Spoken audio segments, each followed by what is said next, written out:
Hey there, it's Rat Fink. I wanted to do a Wrath video for Wrath 2 for a while, but I've been putting it off. Uh, Anyways, we got a full froth party here. I think we're ready. So Wrath, before you even start thinking of running it, you are going to need AP, armor piercing. So Wrath and Glut, all of the mobs have armor. Uh, so yeah, AP is going to help you to do more damage. Right now I'm running almost full Wrath gear. These rest of these guys are running Glut and Wrath.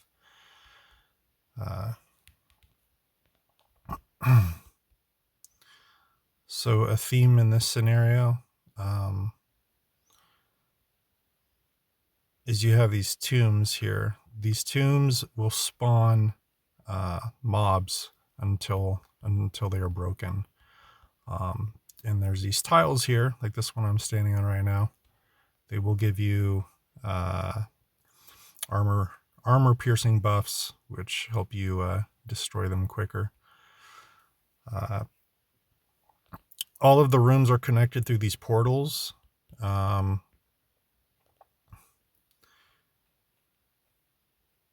If you're running in a party, most likely everybody knows which portals to go through at this point. So you can just follow the party. This maze room here. These little tiles will give you speed boosts. I'm running it kind of sloppy right now, but you do want to be careful of these torpedoes. If you hit two or three of them, they can kill you. It's kind of embarrassing. All right, this next room, there's a glitch to it. Oops, wrong way. You want to aggro this little mini boss snake woman here, and then go back over this kicker, spamming pots. The reason for this is if you time it down, slightly down like that, you will float above the kicker and you will take no damage. It's a really safe spot. It's ideal for the whole party to really know how to do this glitch, so everybody can be in that spot. Yeah. Also, if after the snake you ever die, this is a shortcut way. This is the first room you start in. So if you die, you can come through here, and instead of going through that portal, you can come through this shortcut here. And that shortcut only opens up after that mini boss is defeated.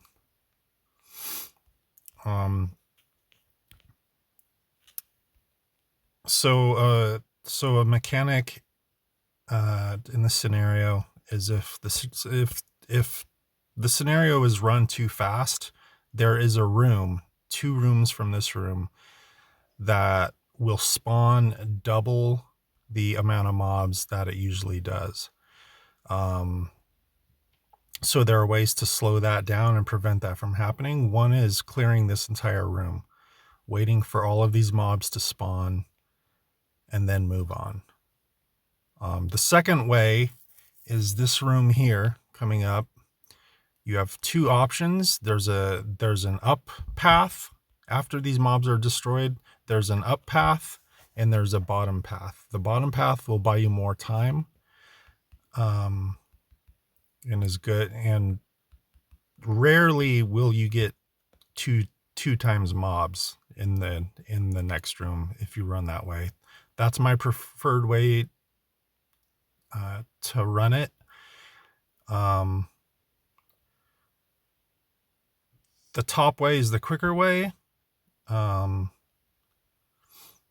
since we cleared that first room, we can do this top room.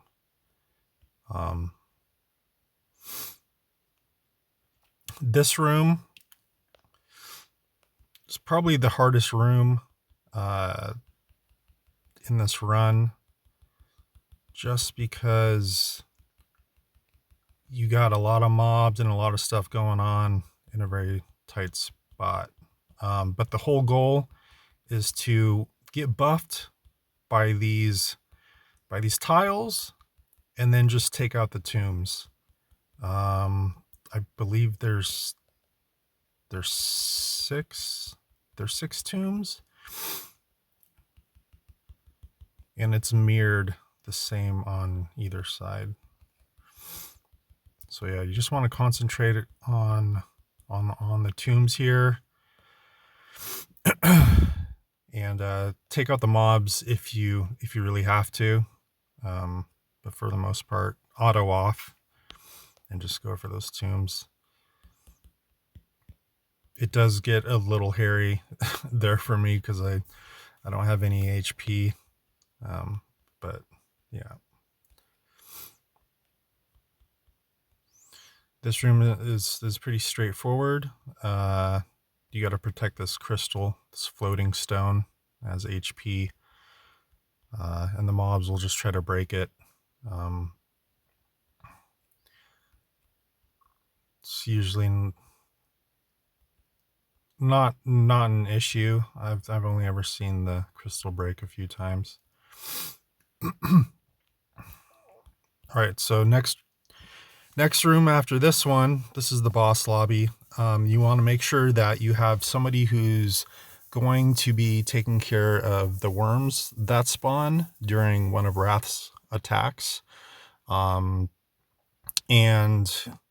you want to make sure that everybody is in the bottom left. And you as Kite, you want to time Wrath from bottom left to top right consistently, and try to put Wrath in close proximity of the party so they can continue doing damage. He does attack every 5 seconds. So as you can see, the whole party is here on the bottom left tile. The reason for that is this whole boss fight, there is a burn effect. You can see it in my buffs section there below the party. It'll continually burn you, and the way to mitigate that is you take out these tombs like they did just there and stand on those tiles, and the tiles will give you a debuff to that burn for, I believe, 5 seconds.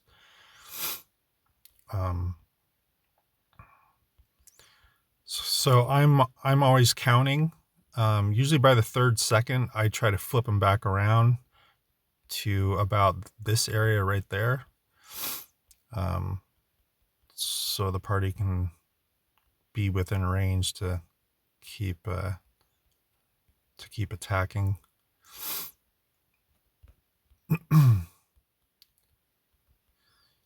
And as you can see, there's these little red squares. So this is like a comet attack. Don't really know what it's called. And there's laser attacks. There's, I believe, 3 different sets of lasers. The way that works is a section will go red like that, and you just want to make sure you're going to a clear spot. I won't get too detailed about the lasers, but after a while you will get a gist for which laser pattern is which.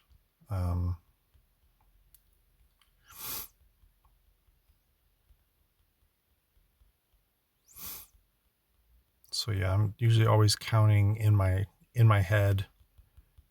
Oh, almost dead here.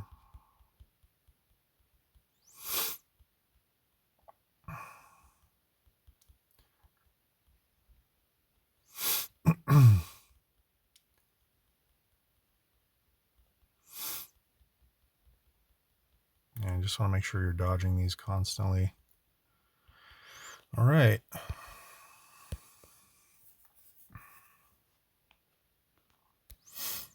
Well, I hope that was helpful. Thank you.